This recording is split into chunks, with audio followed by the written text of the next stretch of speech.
These are the instructions for the guilt offering. It is most holy. The animal sacrificed as a guilt offering must be slaughtered at the place where the burnt offerings are slaughtered, and its blood must be splattered against all sides of the altar.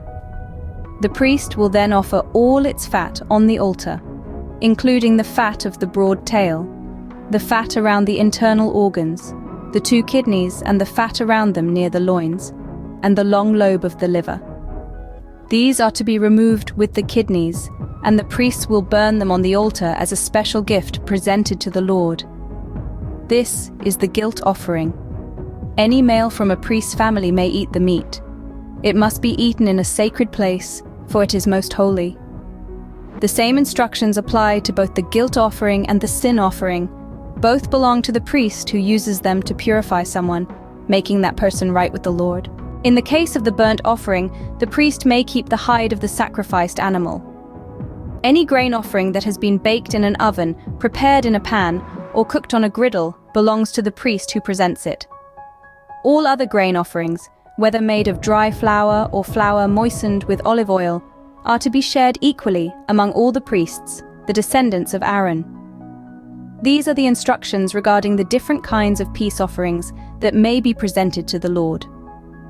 If you present your peace offering as an expression of thanksgiving, the usual animal sacrifice must be accompanied by various kinds of bread made without yeast, thin cakes mixed with olive oil, wafers spread with oil, and cakes made of choice flour mixed with olive oil.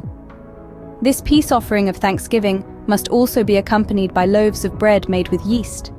One of each kind of bread must be presented as a gift to the Lord. It will then belong to the priest who splatters the blood of the peace offering against the altar. The meat of the peace offering of thanksgiving must be eaten on the same day it is offered. None of it may be saved for the next morning. If you bring an offering to fulfill a vow or as a voluntary offering, the meat must be eaten on the same day the sacrifice is offered, but whatever is left over may be eaten on the second day. Any meat left over until the 3rd day must be completely burned up.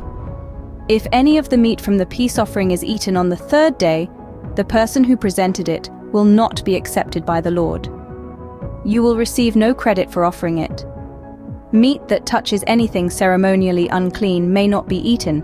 It must be completely burned up.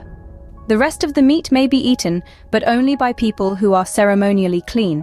If you are ceremonially unclean and you eat meat from a peace offering that was presented to the Lord, you will be cut off from the community. If you touch anything that is unclean and then eat meat from a peace offering presented to the Lord, you will be cut off from the community.